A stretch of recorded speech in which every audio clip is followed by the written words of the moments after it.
Welcome to the Pickleball Legends podcast, hosted by me, Evan Small. This is the place where passion for the game meets the stories of the players, coaches, and fans who make pickleball more than just a sport. They make it a story worth telling. Today's guest is Tony Charanduk. He's not been in the sport for very long, but he's made some incredible changes so far, helping bring sponsorship into the sport through gamification and technology. So let's find out more about his innovations now. First of all, how did you get into the sport? Hey Evan, thanks for having me on. Yeah, I'm from Western Canada originally. I'm living in Costa Rica now, and kind of got into the sport via technology, actually. Growing up, I was playing hockey, and pickleball wasn't really on my radar, but kind of came across it here in Costa Rica, and it's just really blowing up here with a lot of expats and people playing here, and it's growing in Costa Rica as well with locals. And saw that happening, and my background in tech and blockchain and fantasy sports, I kind of recognized that there's a real opportunity in pickleball. So I'm pretty new to the sport itself. I started playing maybe 7 months ago, and definitely not a pro at all, but just playing around with the game. And I just kind of fell in love with not only the game, just the community part of it, and the not only locally but globally how the sport's growing. And I think it's a very unique situation, and there's all kinds of opportunity. Yeah. So what was your previous experience with tech and blockchain and stuff like that? Yeah, I come from the agriculture world. Actually, I grew up on a family farm in Western Canada, and as my career grew, I got into the tech side, dabbled with Bitcoin and crypto and blockchain for the last 10 years, and sold my livestock feed business and decided to go full-time into that space. And in fact, in 2020, me and some investors launched a fantasy sports blockchain project. It was called UFFS Sports. And we were focused mainly on North American sports, hockey, football, and baseball, basketball. But the concept was to tokenize your fantasy sports team. So make your team a token, make your players a token, and something that's tradable and sellable. People put a lot of money into their fantasy team, and then when they're done playing, they just kind of quit, where, it takes a lot of time to build up those teams and money and effort. So it is actually an asset. Had great success. It was just really early. The crypto market crashed. And I think we were just early in the space. But definitely sports is ready to bring in Web3 and blockchain and crypto and the new tech, and it's coming. The issue that we found also was legacy sports. It's hard to get in with them. It's hard to change the way their system works because they already are successful, right? So change is hard, and when they do it, often they don't do it well because they're used to doing it the way they do it every day. So there's some challenges there, and I think that's where the opportunity I saw in pickleball is that everyone's open because they're not sure where the sport's going to go, and it's a time in sport where things are going to change as well, because I think young people want more interaction and gamification and to be a part of it, not just to watch it. So yeah, that's kind of how the tech brought me into this. Yeah, definitely. Well, as you say, the pre-existing sports, right, they have their own ways of doing stuff already, whereas pickleball, because it's so new and because it's growing so quickly, it's really having to adapt so quickly and having these systems being built. So you're definitely getting in at the perfect time to set the precedent for the sport, really. So what kind of things are you looking at for bringing into the sport? Yeah, so our project is called PKL.CLUB, and the concept is to build a global platform for the entire sport, to make it very easy to join the sport, to interact in the sport, and kind of create this global circular economy where we use Web3 and crypto tech to keep everything within our sport, rather than having, to use Facebook and Instagram and Visa and MasterCard and all these things. If we can start building an internal economy for the sport. And then what that does, I think, is it lays the infrastructure to gamify the sport, because if you have those things in place, it's very easy to reward people. It's all on chain, it's automatic, it's digital, so you set yourself up for gamification. And I believe that gamification is the future of sport. People want to interact, and people want to feel a part of it every day as if they're within it, not just watching the superstars. And I think that transition is happening, and pickleball is set for, like we said. So what we want to do is build this infrastructure basically, so that we can gamify this sport and give it an advantage that other sports don't have. And part of that is building a community. We need a global community, and how we plan on building that global community is holding tournaments globally in any city, anywhere in the world that wants to be a part of this can join our tournament series in November. Sorry, not November, September. It will be the qualifying, and then the regional championships we're going to have in November, ending with a world championship in January. And the idea is just to grow the sport, to grow the community, and spread this everywhere. So we're open to anywhere. Anybody can join the system. It's very simple. You're just hosting a tournament in your city, celebrating the sport, and then the winners move on to the regions. So that's how we feel we can, spread the word about the platform. And then once we have this built, we'll bring in the technology behind it that I think can gamify pickleball. So tell us more about that competition then that you're talking about, because we've obviously spoken about it before, about every local area having their own small competition that then grows and grows until to kind of get the unseen players onto bigger stages. Is that the idea about it? Yeah, that's really what we're trying to build as a recruitment platform where everybody has an opportunity to be noticed. So any city, anywhere, any country can contact us and host a tournament, and the talent there can be showcased. And those winners of, the best players in your city move on to a regional championship.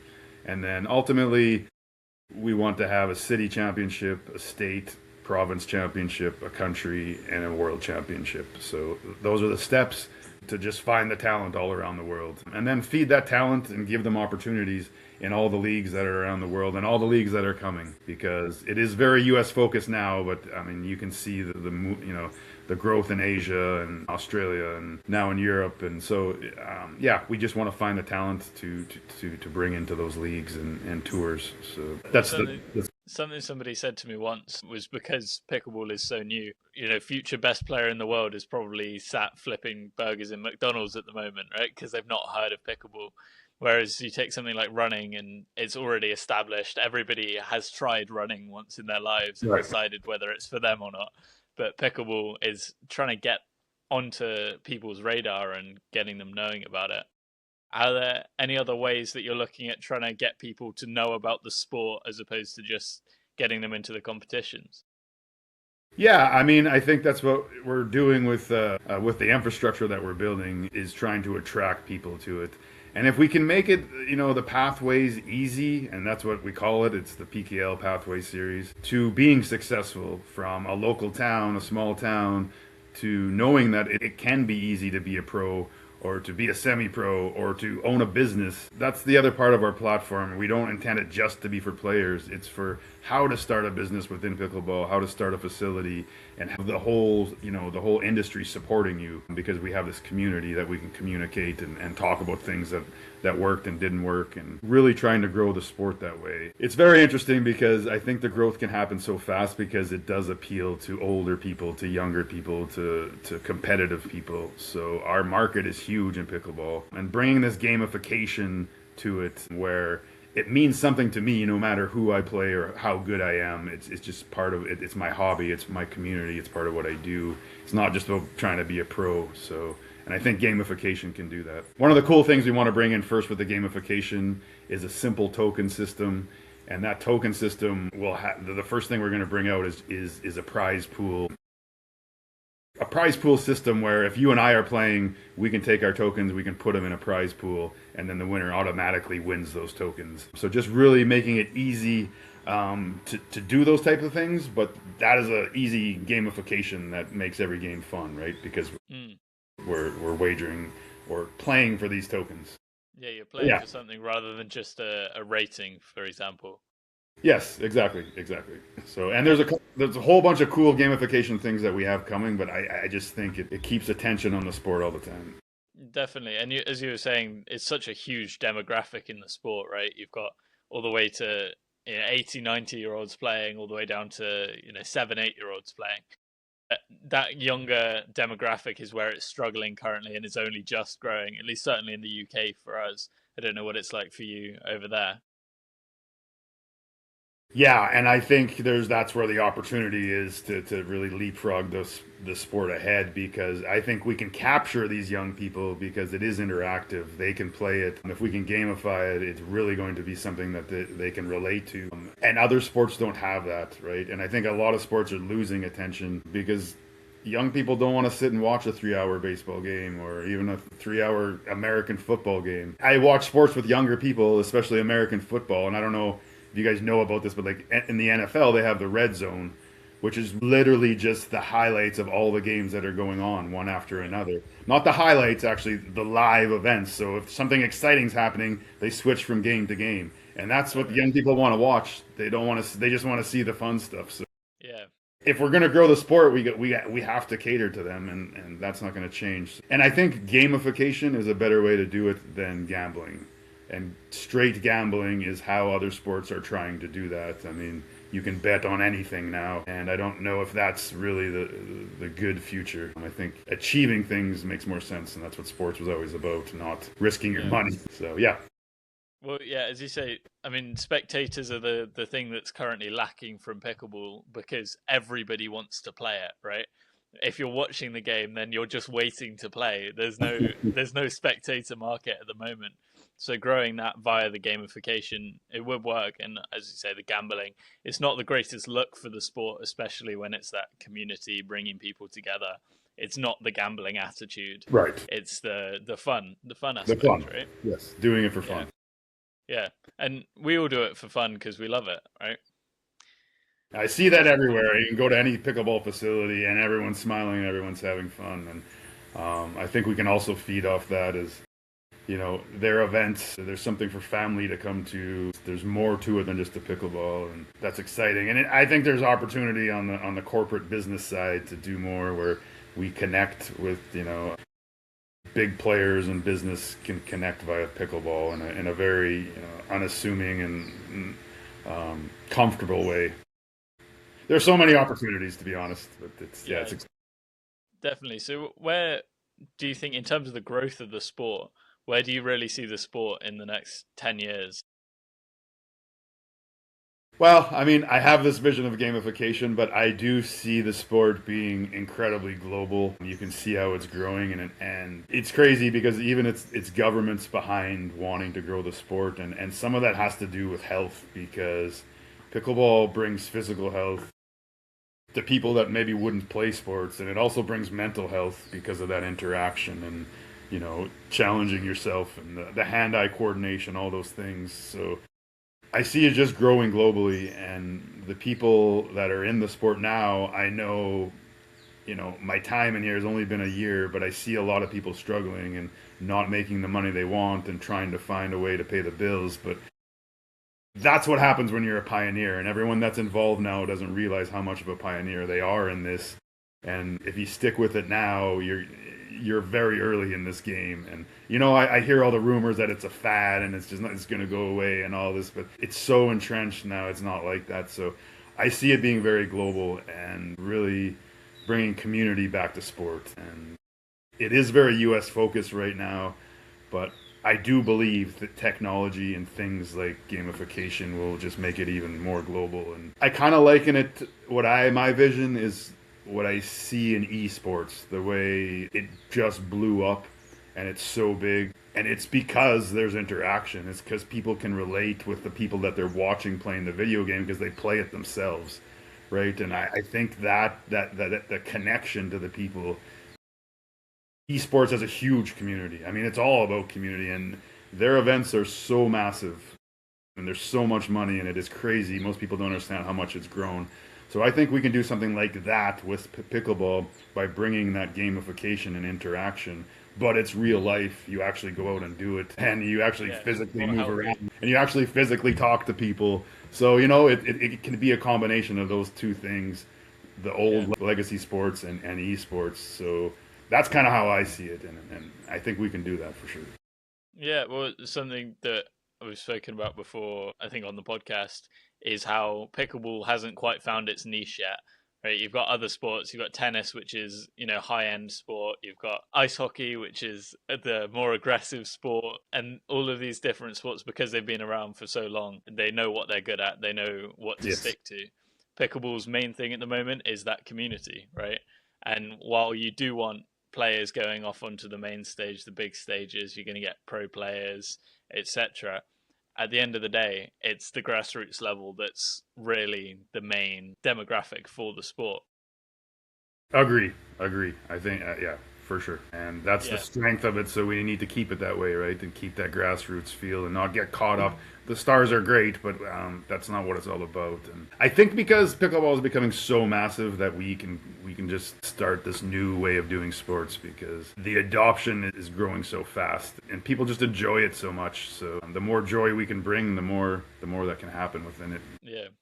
You mentioned about the fantasy leagues earlier in other sports. Do you think that's something that could come into pickleball? Yeah, absolutely. And I think the tech, like we were building with my past project, it's there and it makes it really easy and really fun. So yeah, I think fantasy can be done in a different way, but yeah, I think that's a great thing. Fantasy just it really drives attention, so people really watch more if they have a reason to watch these players. So, like you said, pickleball does have an issue with not having fans or not having a big viewership, and fantasy can do that for sure. Yeah. Is that something that you'd look at doing then as well? Well, I think that's something that, what we're building is the infrastructure. So I don't feel like we have a mission to build all these things. We have a mission to have the infrastructure to provide it for other people to build these types of things on the platform and just make it easy for it all to function and keep it within pickleball as much as we can. So I think down the road, it is definitely something that I would reach to my contacts and go back down that direction. Once the tech is there, it's super fun and easy building your team and you get when you actually own the assets. That's what I saw when we had that technology was it feels different when you own the assets and they're worth something and you can buy them, sell them, and trade them, and it really gives you the feel of owning a franchise. So if we can duplicate that, yeah, I think there's obviously an opportunity. Well, it's like owning a proper team, right? But Yeah. not on the same scale of money. Yeah, exactly. I mean, big franchises now you need billions of dollars, not millions. So if you can get that feeling somewhere else, that's Yeah. Yeah. And there's obviously lots of tech coming through the sport at the moment that's all over the place, which is hopefully what your platform is going to do, right? Is bring them all together, get them working together. I mean, us with the Pickle Pals team have been having loads of conversations recently with lots of different people that we've been working with because we from the start it's just been the three of us working on it, and over time we're meeting more and more people like yourself to help grow. And there's no point us building something if somebody else is building it at the same time, right? We may as well work together right. and help each other because that's the spirit of the sport. That's a great way to put it. I agree 100%. And I think that's what we're trying to do is build something central to help everybody succeed. Not only, there should be one winner in every category. There should be multiple winners and they should be helping each other. And our goal should be to grow the sport because there's more customers out there. We just got to bring them into the sport. We don't have to fight over the ones that are here. So if we bring that mentality, that's super powerful. Yeah. So in terms of you then as a player, obviously you said you've not been playing for too long. Have you got any hidden aspirations to be a pro player or any coaching or anything? No, I got a lot of learning to do. Like I said, I'm a hockey player, so this is a completely different sport for me. But I do enjoy it. Just as things settle down, we're in our startup phase, so every second counts, and we're doing a lot of work. And as we get going, I definitely want to be, take up the pastime and play on a more regular basis, and have that community. So yeah, it's something I'm looking forward to. And with your hockey career, did you get any far with that? Yeah, I mean, I moved away when I was 15 and had the dream of being making the NHL and being a star as Yeah. everyone in Canada does. Back then, it was the only sport in town. So I did play some very competitive hockey and started to realize that I wasn't going to be in the elite. So, went back to the family farm and farmed, but had a lot of fun and, you know, it was different back then than it is now. If I look at the young kids now, it's so competitive and it's so much money and it's so intense. And I think pickleball is attractive in that way too. It's very, it doesn't have that intensity to be successful, and you can just play if you want to just play. So that's nice. That's why, I think it's part of why we want to build this pathway series where you don't need to have the money to make it. Because honestly, in Canada now, if your parents don't have money, you're not going to make the NHL, and that's just the fact. So we don't want pickleball to get in that kind of situation. And with technology, to be honest, there's so many things we can bring in. And when you're working on blockchain and there's a kid in a country that has incredible talent but just doesn't have the resources, we can easily, the sport itself through blockchain and through tokenization should easily be able to support that kid and pay their way to become a pro. And we should be doing it because it makes the game better, right? So if we can put those systems in place to make that happen, it just grows the sport and makes it even more powerful. And even when you do that, I think you can draw talent from other sports into pickleball because they do have a chance to make it, right? Where if you're a soccer player in Costa Rica, you have a chance to make it, but it's very hard, and you got to go through a lot of steps and have that support. Where if we can set that up in pickleball to make it easy, maybe you play pickleball, not soccer, and then we start pulling more talent. Yeah, well, things like, as you say, the hockey for us in the UK, we've got tennis. That thing people are pushed through from a young age, and if they're given that intensity in childhood, then they might kind of make it if they're given enough support and if they're funded through it. But the funding for it is so insane that it's Crazy. such a rare to get the talent and in the right situation. It's so difficult. Very difficult, very difficult. And, kids are pushed so hard too now that I've seen a lot of talented people in hockey that just quit because the intensity of the pressure to be successful is crazy. And because all that money is getting spent, yeah, well, there's pressure because someone's spending a lot of money. Yeah. Let's just make sure we keep pickleball fun. Yeah, well, obviously, kids don't necessarily see the long-term gains of things, right? But pickleball, for example, comparing it to ice hockey, if you want to go and play ice hockey, you've got to put on your skates, you've got to get kitted up, everything. Pickleball, you just pick up a paddle and play. It's so much It's simpler amazing. to get into, right? You can just, if you want to practice, you can say, oh yeah, I'm going down for half an hour. Rather than, I'm sure, ice hockey, you have to say, I'm going on the ice for, a good couple of hours. For sure. Yeah, absolutely. The ease Yeah, of playing is another advantage, absolutely. And that's the advantage soccer always had or football always had, right? Because anyone could just get on the field and play. So we kind of have the same situation here. yeah, definitely. Do you think, all of the new venues that are popping up all over the place? And I know in America, it's definitely grown a lot more from this angle than it has in the UK and the rest of the world. But having the courts in public parks, right, replacing tennis courts and stuff like that. Do you think that is something that we need to drive more of? Is the openly accessible courts rather than just the closed off indoor ones? Yeah, I think so for sure, and I hope those don't get lost, right? Because they are important. That enables anybody to play. I think, you know, again, not to go back to our technology, but I think technology can do things by gamifying those courts that gives them people a reason to go to play those in those type of places. I think that gamification can also drive people to facilities to play more often. And that's really what we need is people playing more and more so they get better and better and bringing more people in the sport. So I think they're an important part of the infrastructure. Yes. Yeah, so there's so much where it needs to grow, right? But hopefully it's all growing in the right direction with people like yourself who are behind it and helping push it in the right direction with the right spirit behind it. Yeah, and the people that see that we need to work together and make sure that happens. And I see it happening in pickleball because the community is stronger than the people than the pros. There's just such a strong community that I think we can do it. And yeah, it's going to be a lot of fun. So going back to your platform quickly, when's this going to be available? Is it already available? What's the timelines like for the? Yeah, so right now the platform you can sign up as a member and you can also sign up as a business member. And the business member part is big for us right now because we're just trying to rally support around building this global platform. So when businesses come on, it really means that we have their support. It's great to have the $100 and all of that, but we really want them behind us. So that's on the business side is what's happening right now. Players can become members. You need to become a member to be a part of the tournament starting in September. So that's where we're at right now, and we're really pushing to get these tournaments established, locations finalized, so that we can get people signed up and start this event. As you may have noticed, that was quite an abrupt end to this episode of the Pickleball Legends podcast. Unfortunately, we had some technical issues with the recording software, and it cut off the last few minutes of the interview.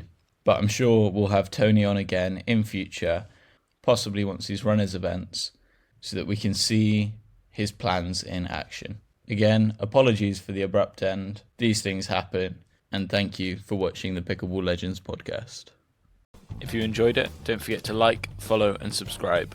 Whether you're watching on YouTube or listening on Spotify, Apple Podcasts, or anywhere else you get your fix. We've got new episodes coming out every 2 weeks, so make sure you're following so you don't miss the next one.